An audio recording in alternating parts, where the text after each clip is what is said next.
Good morning, guys. This is hopefully going to be the first of many. I've always wanted to start a YouTube channel. I've had the account for years, but I've never made a video. I live a pretty adventurous fishing, hunting, North Coast life in Prince Rupert, BC. And today's first video is going to be on my salmon brine. It's basically a 6-to-1 brown sugar, salt. 6-to-1, 5-to-1. I use a bag of one whole bag to 1 cup of salt, and I use about a half jar of dill, a little bit of nutmeg, and a little bit of allspice. So I like to pour the sugar in there, kind of fluff it up with a whisk, if that makes sense, so there's no clumps. Get it nice and even. And this, I only have a Big Chief, but you could use this brine for anything. And don't let me forget the zest of 4 lemons. Makes a big difference. Super aromatic, and it just smells good. When I'm not fishing or working, I'm usually candying salmon, smoking salmon, trying new recipes, or adventuring with my 2 dogs and girlfriend. I'll just get this nice and fluffy, basically.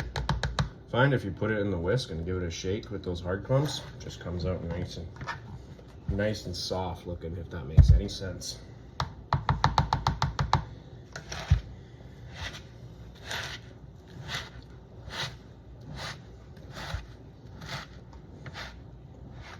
So I'll just get that nice and fluffy, a little bit more there.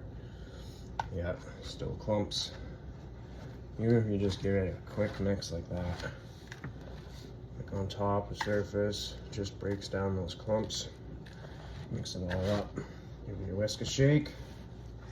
Seems to do it.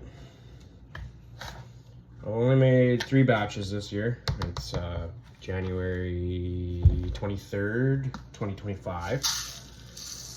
1 cup of salt. We're going rough with it, because this is all going to turn into a liquid once you add your salmon. A little bit more. Perfect. And like I say, about a half a jar of dill. Dried dill seems to work best for me because you don't want to add any moisture. Sometimes this brine looks green, I use so much dill, but it's just another aromatic. And nutmeg and allspice, I don't measure, just with the heart. Kind of just cover the top, mix it in, cover the top again. Seems to smell amazing. And I was actually in Walmart one day, and I was telling this old Haida elder, I was like, yeah, I'm about to smoke some salmon. And he told me his secret recipe. Only, not recipe, but secret trick, and that's the allspice and nutmeg. And ever since then, this one's brand new, I have used it.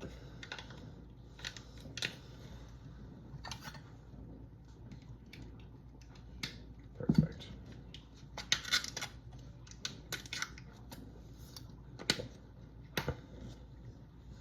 Yeah, like I said, just measure these 2 spices with the heart, kind of adding color, adding aromatics, and a heck of a lot of flavor.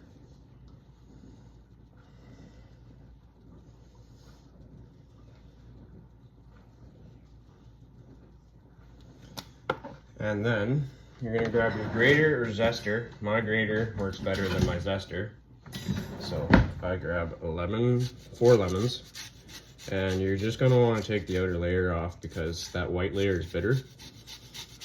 And this alone makes you wanna eat the brine. It smells so good.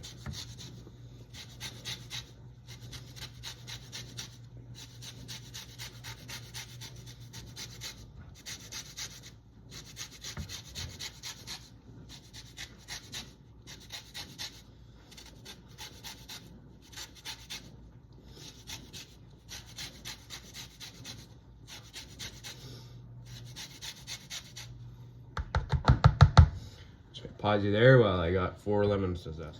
Alright guys, we're back. I got my 4 lemons zested, the half jar of dill, nutmeg, allspice, and 5 to 6 to 1 brown sugar salt.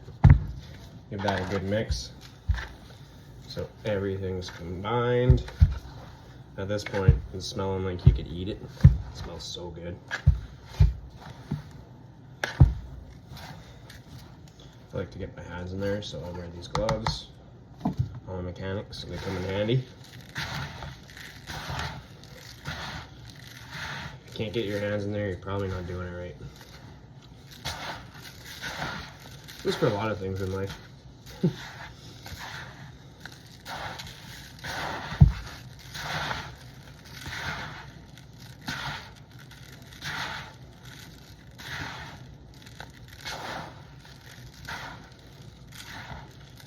Lemon zest, nutmeg, allspice, just smells so good.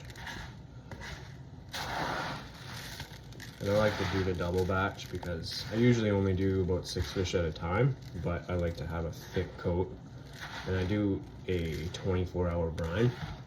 At 12 hours, I mix it up so I make sure there's no soft spots in any of the fish. You'll see a soft spot if it's a little bit paler, like the brine hasn't got to it, or there's still moisture in the fish kind of thing. But yesterday was a busy day, so all I did was clean up my fillets. I like to cut them right past the belly and keep a big section, basically just in half, because the front half has bones, which I pull out with a fine point needle plier. And the tail half usually is perfect. So if you keep that tail half a little bit bigger, you got a pretty nice presentation. Alright, that's mixed pretty good. Take those off. And I'll grab my salmon.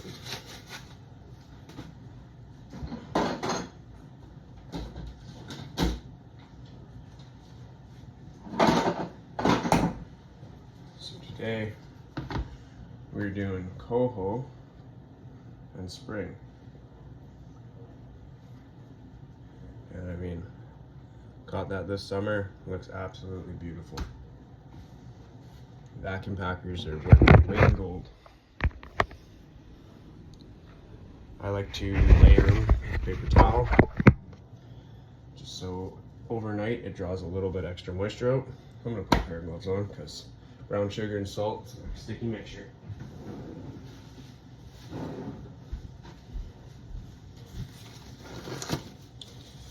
And I just have these Tupperwares. Like to keep them close by. Make a little system. Salmon, brine, brined salmon. Those gloves on. I'll make another video on pulling bones if that's interesting, but just the belly bones along the whole way. You'll find them if you just peel your finger up and grab those nice pliers. But any of those cracks, they're going to be packed with brine. So I just like to lay a little bit down in my tray, get a good base layer. I think this is super important because even after half an hour of it being in the fridge, you'll see, even though I did this yesterday and I lay it out with paper towel, you'll still see tons of moisture get sucked out of that fish. So I just like to keep it over, and I cover the area in paper towel because this part's a little messy, but it's easy to clean up. Kind of just pack it into the crevices, fold it over, make sure it's getting in those nooks and crannies, nice and thick, and I lay her down on the bed, and then sort of give it a nice little handful, dust on top, because that's going to be a layer which will act as a protector as well for the next piece to go on top. So something like that.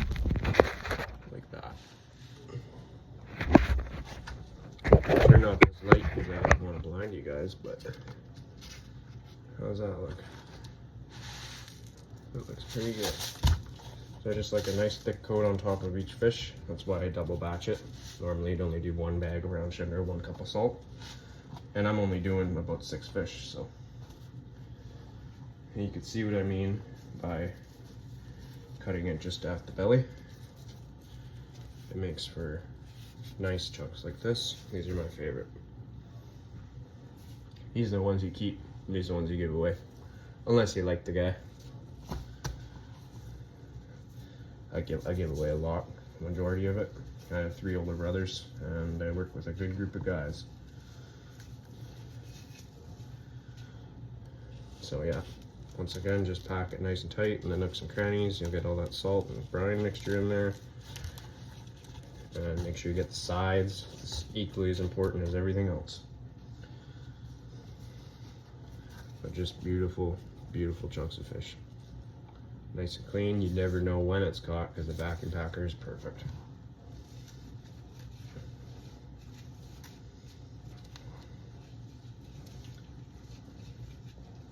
Once again, just nice and loaded up. Get those sides in there. You see it's already working. And this fish is dry. Like, not dry, but I let it hang out overnight in the fridge, covered in layers of paper towel. About 3 pieces every layer. I put another layer on. And now that we got our first layer down, let's do a good area cover for our next.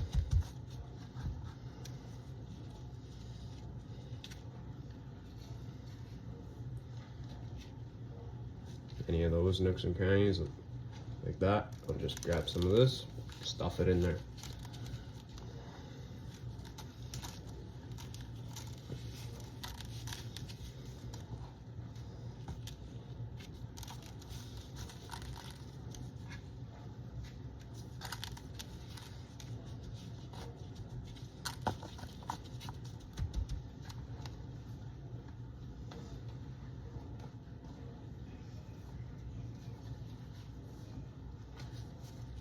Another beautiful chunk. Caught all this in June and July of this last summer. It's January 23rd today. I think we caught this June 28th. So I like to do it in the winter because I only have a hot smoker, a Big Chief, and I like my salmon to turn out like cold smoke. So I do it in a colder temperature, usually freezing, and keep the door propped open a little. Just monitor the temperature. I don't want the fish to cook. I just want it to smoke, basically. I mean, it is cooking a little bit. It's drying it out, curing it, but it's not releasing the fats. That's another thing. The pellicle, the crust basically on the outside of the fish, super important. You want to keep all that juice inside of the fish, if that makes any sense. And you can't do that when you don't create a crust or what's called a pellicle. Might be saying that wrong, but that's okay. I put them on the racks and I put them in the smoker, and then I put a fan in front of the smoker for about a night and a day. This may seem long, but just works with my schedule. You don't want to have to work around the salmon. You want to make the salmon work around you. That's why I don't do 50 to 50. A lot of the guys do 50 to 50 and then a quick brine, and then you got a 15-hour day just smoking fish. I pull the bones one night when I work afternoons, so I get off at 1 in the morning. I'll pull the bones, and then in the morning I'll brine them, and that gives it just more time to settle. Once again, put a nice thick layer on top and kind of just pack it in there.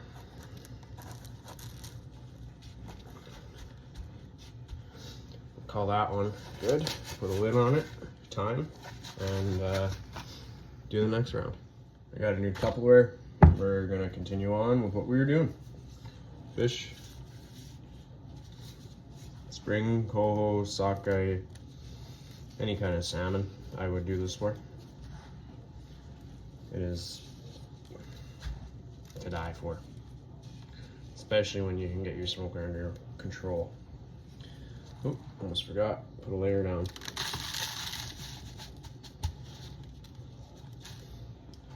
Nice thick layer too, because that's where all that water is gonna go, and you want that salt to turn into a nice brine. Pack your edges and make it look good. If you take care of it, it'll take care of you. Get those nooks and crannies by the belly, in the middle of the fillet, and make sure you have a good day.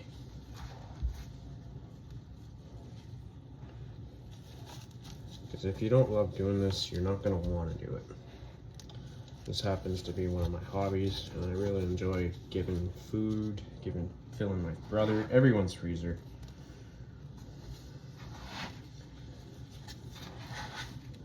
I was actually gifted something very beautiful by one of my coworker, Derek Gordon. He was a very knowledgeable guy. He was a guide on the West Coast, Rupert, hunting a lodge for a long time. And I give him fish every once in a while. I haven't given him a crazy amount of fish, but he's a very thoughtful person. And I'll show you what he gave me, actually. Super, super nice. But it makes you want to give more, if that makes sense. People appreciate you, your hard work.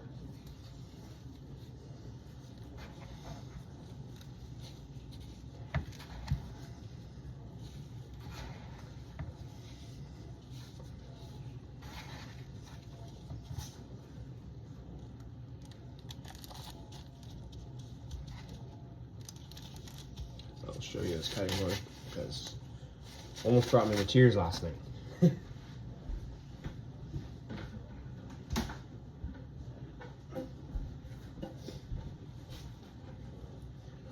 It's three-dimensional with maple, purple heart,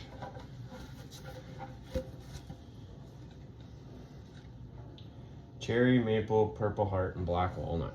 And it is absolutely beautiful. It's made by his brother, Don Gordon, with wooden waters. Absolutely gorgeous. And like, what a gift to get from a coworker. More than a coworker, you know, he's gonna be a buddy for life, but I mean, just amazing.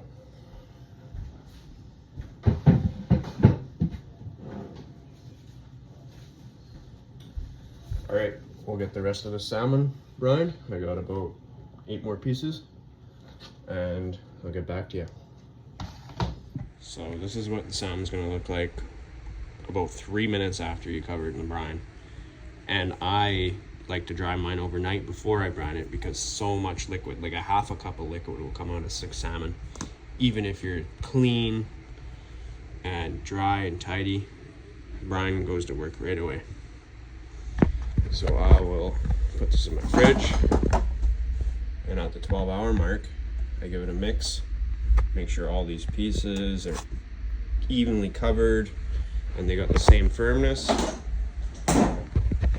And at 24 hours, I'll show you guys what happens next. Hi guys, we're about 24 hours later. The brine has now turned to complete liquid. Just a little bit salt at the bottom. That's why 12 hours, roughly 12 hours, doesn't have to be right on time. I like to mix it up, separate all the pieces, make sure there's no white spots in the salmon, if that makes sense, because it's where the cure hasn't reached to. And even if you got it nice and thickly stacked, that salmon's gonna suck it all up, and sometimes there will be soft spots. But I found with my last 3 batches this year, I have been mixing them pretty religiously, and they're turning out really nice. So here's a nice tail piece. You can see it's shrunk quite a bit just because all that water. I like to find a good pressure, turn it on like kind of the jet setting, slow that down a little. I also like to rip up a bunch of paper towels so as I'm rinsing I can brush off. You don't really want to bite into a chunk of salt or anything when you're eating this stuff, so the cleaner you have it now, the better. And if you don't rinse it, you will not enjoy it. I know it seems weird to introduce water after you sucked it all out, but the cure is going to allow that just to shed right off. So give it a quick rinse, rub down all those nooks and crannies you would have had the salt in. And just make sure you do a good job at everything you do. But that looks perfect. You can see it's all the way through the meat. A little bit of a white spot there, but that cure, the smoke's gonna cure that up.